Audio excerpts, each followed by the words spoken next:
We hope you enjoyed this teaching from Christ Church Birmingham. More teaching can be found at www.christchurchbirmingham.org. Okay, well, good morning, everybody. Good morning. I'm going to say it's great to be here again and able to contribute to our current series, which is What's in a Name? For anyone who's not been here recently, we've been looking at the different names of God, because God's got a lot of attributes or facets to his nature and character, and he calls himself or is called by quite a few different names in different circumstances, which kind of describe that and demonstrate it to us. So this week we're looking at the name Jehovah Nissi. The Lord is my banner.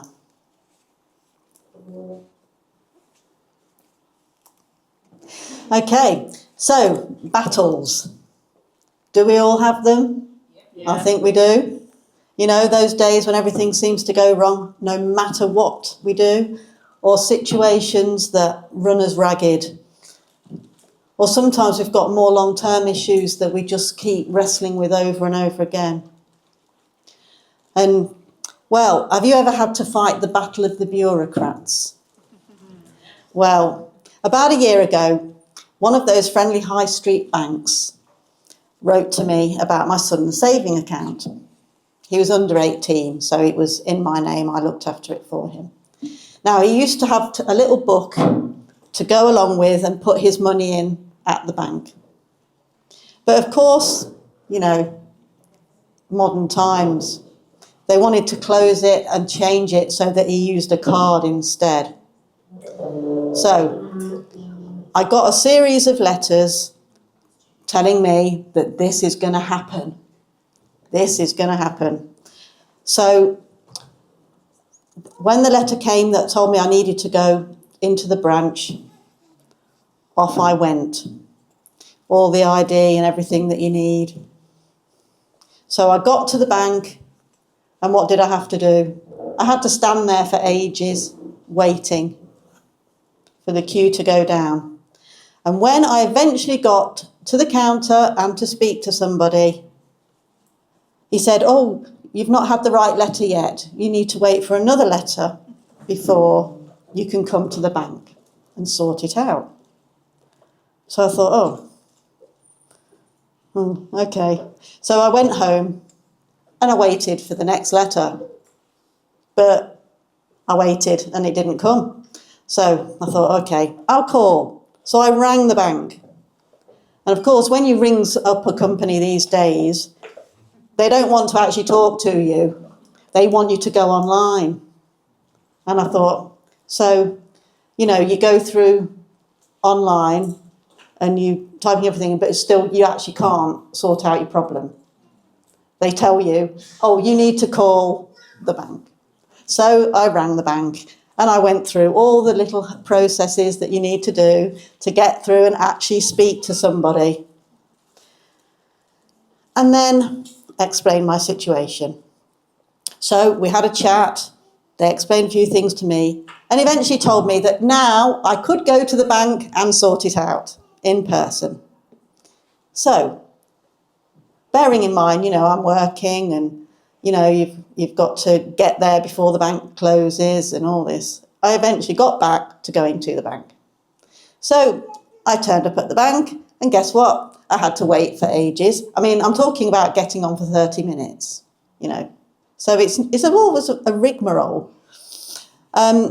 So had the usual wait and then I got to talk to the person at the counter. And when I explained why I was there, they said, "Oh, I'm really sorry, but there isn't anyone here who can talk to you about that at the moment." I thought, oh my goodness. So, but they had a drop-in session a few times a week. So they wrote down the times and the days that I could go in again. So off I went home. A few days later, I went back, waited in the queue to get to the front of the line, and then I talked to the same man that I talked to before, and he said, "Oh, I'm so sorry, but you have to make an appointment." I thought, you what? I couldn't believe it. I said, but last time I came here, you told me, and you wrote it down on this piece of paper, that I could drop in at these times. I'm sorry, but we've changed it now. You have to make an appointment. Well, I felt a bit upset. I thought, how many times have I come here? This is the third time I've come to the bank. The third time. And I just said this to him. And I thought I was going to cry. It was like, oh dear. I went all hot and sort of a thing. Anyway, so I explained to the man, I've been here 3 times. This is getting beyond a joke. Anyway, in the end, he looked at me and he looked at the queue and he said, okay, shall we do it now? And I said, oh, thank you. Do you need a cup of tea? Yes. Oh, sorry, the machine's broken. No, he didn't say that really. But so eventually we got there. We got the card, all the business was transferred, and I had to wait for the card to come in the post. What a relief. But life is like that sometimes, isn't it? It just seems to be 1 step forward, 2 steps back. We're pushing and pushing and we can't seem to get the door open. Battles. Well, I'm going to talk about a skirmish today, but it's quite different from the one that I had with the bank. But our first instance of knowing about Jehovah Nissi comes from a battle. It's the first instance in the Bible where we see our name of God used. And it's recorded in the book of Exodus, which is quite early on in the the Old Testament, sorry. This bit of the Bible here. The small bit at the beginning. Okay, so this book describes the events surrounding the nation of Israel coming out of Egypt and their journey to the land of Canaan, which God had promised to give his chosen people many, many years before. So the Israelites had been in slavery in Egypt, but they had escaped. And they had miraculously crossed the Red Sea and were now going from place to place in the wilderness near Mount Sinai, which is a little peninsula between the north of Africa and Jordan and Israel, around there. It's just a little triangle. So they arrived at a place called Rephidim, and they'd expected to find water because it was known for springs. But when they got there, tired and thirsty, the springs had dried up. So what happened? Immediately they started complaining against Moses, who had brought them there, who was leading them. Oh, why had he brought them out here to die? Why had we ever left the security of Egypt, where we had plenty of food, nice houses, and plenty to drink, etc., etc. But the Lord instructed Moses to strike a certain rock with his staff, and a miracle happened. Water poured out from the rock, and it was safe for them to drink. And another point I just want to mention here is we're talking about at least 2.5 million people that were doing this wandering business and needing food and drink. So, it wasn't a small thing. Okay, so let's read about it, the actual Bible story. So it's in Exodus 17, verses 8 to 16. The Amalekites came and attacked the Israelites at Rephidim. Moses said to Joshua, "Choose some of our men and go out and fight the Amalekites. Tomorrow I will stand on top of the hill with the staff of God in my hands." So Joshua fought the Amalekites as Moses had ordered. And Moses, Aaron and Hur went to the top of the hill. As long as Moses held up his hands, the Israelites were winning. But whenever he lowered his hands, the Amalekites were winning. When Moses' hands grew tired, they took a stone and put it under him, and he sat on it. Aaron and Hur held his hands up, one on one side and one on the other, so that his hands remained steady until sunset. So Joshua overcame the Amalekite army with the sword. Then the Lord said to Moses, "Write this on a scroll as something to be remembered, and make sure that Joshua hears it, because I will completely blot out the name of Amalek from under heaven." As Amy was saying, we need to remember things. So this was a point here. Write it on a scroll, as something to be remembered, to remind yourselves of the battle that was won. And Moses built an altar and called it Jehovah, or Yahweh Nissi, or the Lord is my banner. He said, because hands were lifted up against the throne of the Lord will be at war against the Amalekites from generation to generation. Right, so Israel has been wandering about. They come to this place and they're setting up camp, when suddenly the Amalekites sneak up behind them and attack them. We know that they did this because in Deuteronomy 25, verses 17 and 18, it records, "Remember what the Amalekites did to you along the way when you came out of Egypt. When you were weary and worn out, they met you on your journey and attacked all who were lagging behind. They had no fear of God." The Amalekites, just another little bit of background, are the descendants of Esau, and his brother Jacob stole his birthright and was renamed Israel by God. So he was the father of the nation that were now heading towards their promised land. So these Amalekites had a bit of a historical grudge against them, and they were also ignoring the fact that God had delivered Israel with mighty miracles from Egypt, and they did so at their peril. Okay, so seeking the Lord in battle. At this point, decisive action's needed. Israel needs to fight back. They need to fight for their lives, literally, and for their promise. A young man called Joshua is appointed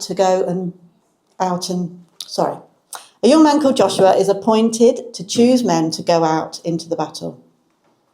He's never done that before, and none of the men that he's got to choose from have been part of an army before.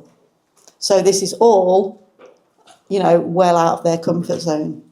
But they are obedient. Joshua chooses his men, and off they go. The next morning, Moses takes the staff of God, and he goes up the hill to where he can be seen by all Israel. He holds his staff aloft and prays to God for the victory of his people. He holds the staff as the sign that God is with them. As Moses is strong in prayer, holding that staff up high and steady, the battle goes Israel's way. But he's human, and he got tired, and his arms drooped. And when they did, the battle turned into the enemy's favour. Now, fortunately for Moses and the men fighting below, he's not alone. He's got Aaron and Hur with him, and they realise that they need to support him in the task. So they get hold of a nearby boulder, sit Moses down, and they take one of his arms each and hold it up for the rest of the day until the Israelites finally beat the Amalekites. So this passage shows us something of the spiritual battle that's in play. God's chosen people are heading out on their mission to take the promised land, but there are opposing forces who are seeking to stop them. Moses is standing and raising his staff on behalf of Israel. He's before the Lord as an intercessor. He's praying. And as he's strong in prayer, the Israelites are strong in battle.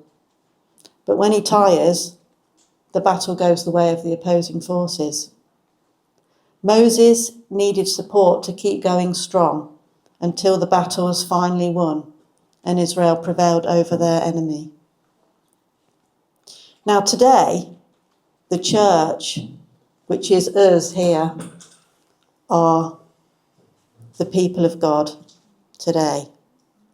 Both here in our local gatherings and then all over the world, all the Christians together, we are globally the church, we are the people of God.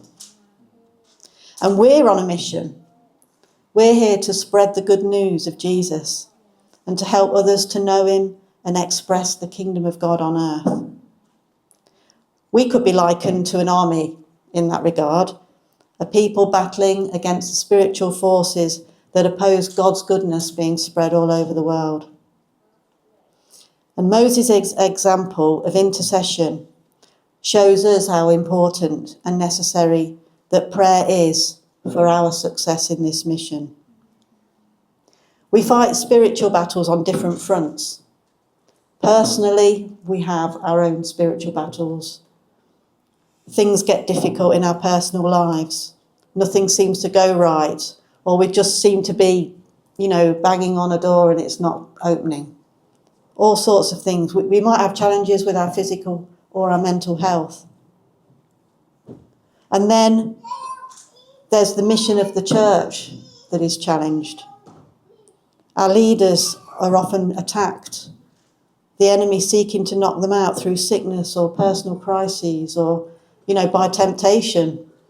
These folks are vulnerable because they're fighting in a particular way for the church and for the forwarding of the gospel and the mission.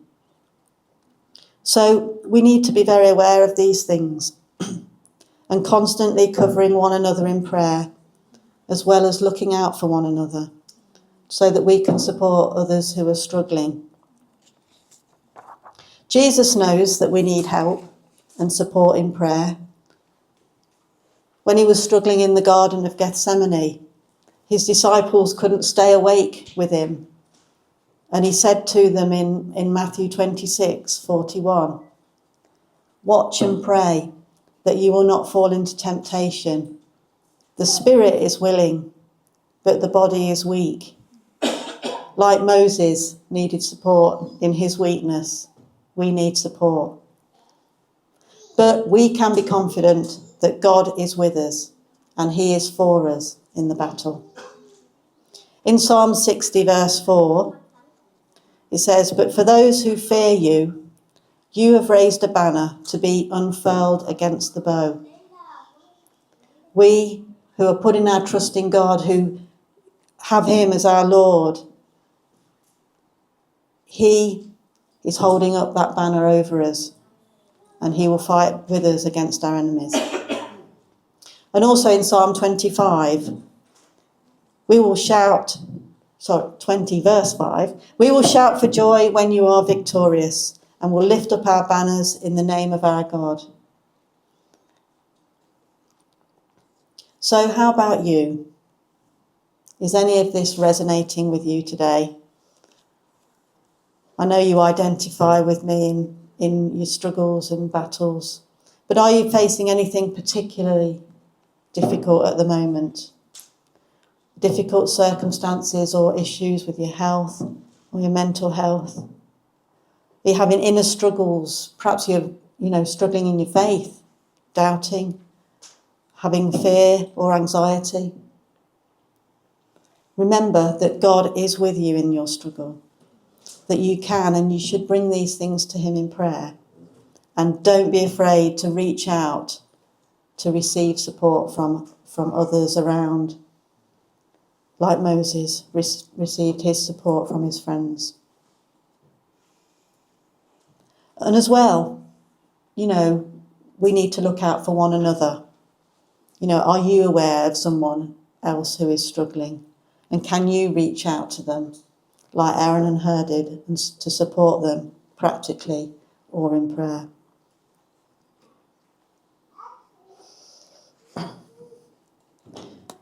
Now, another facet that I came across in this was that Christ is our banner.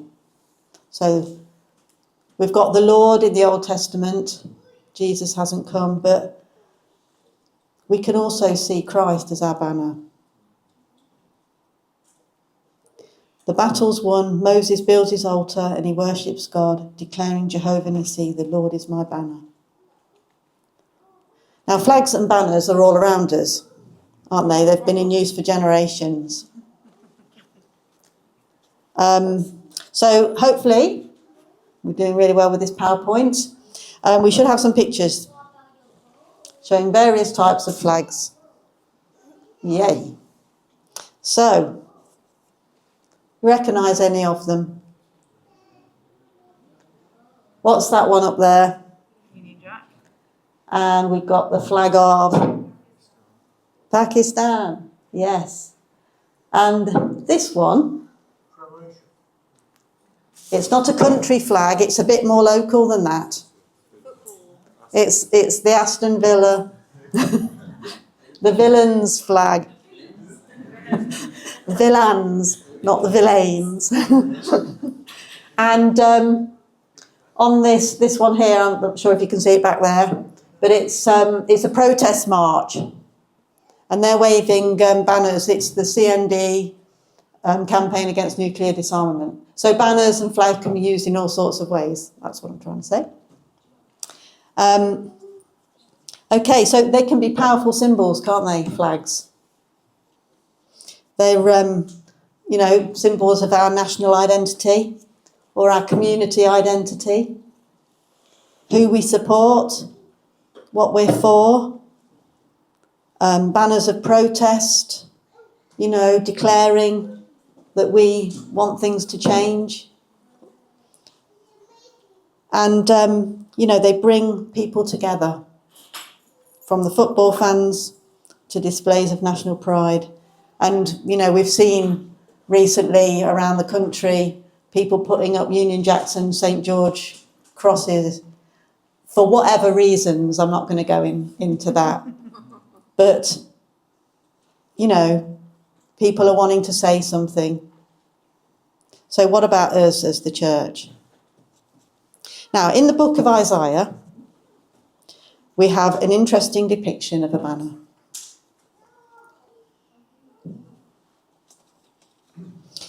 In Isaiah 11, verses 10 to 12, Isaiah is prophesying. He's speaking about the future. In that day, the root of Jesse will stand as a banner for the peoples. The nations will rally to him, and his resting place will be glorious. In that day, the Lord will reach out his hand a second time to reclaim the surviving remnant of his people from Assyria, from Lower Egypt, from Upper Egypt, from Cush, from Elam, from Babylonia, from Hamath, and from the islands of the Mediterranean. He will raise a banner for the nations and gather the exiles of Israel. He will assemble the scattered people of Judah from the four quarters of the earth.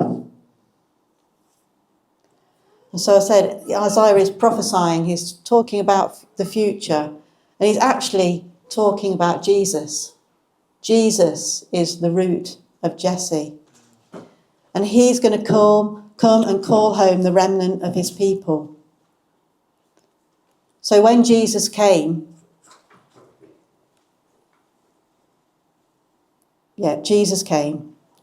and, I'll go back a bit. So he's coming to call home the remnant of his people.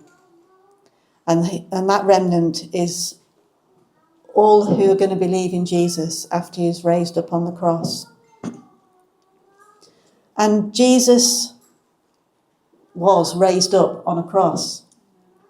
Again, like a banner before us, declaring that he was on that cross to die for us.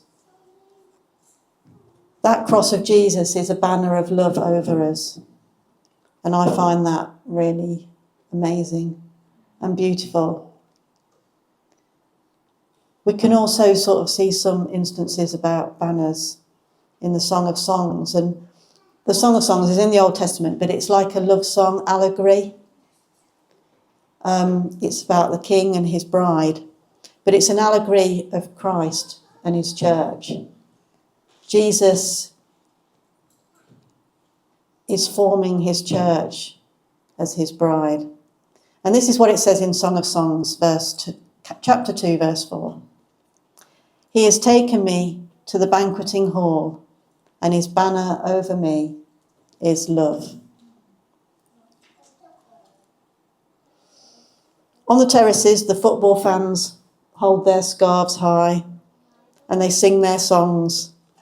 The players on the pitch, as long as the game's going well, are in no doubt that that banner over them is love. You know, they are loved at that moment. And Jesus and God's banner over us is love. And we need to keep reminding ourselves that that love never wavers. You know, the villains might boo and hiss, you know, or moan and complain when things aren't going their way, you know, their team's way. But Jesus' love never changes. It never wavers. It's always going to be there for us, over us, willing us on, encouraging us, strengthening us. And that is absolutely beautiful. So, just to summarise, the Lord is with us in battle. So be encouraged and remember to keep on praying and looking up to He who is faithful.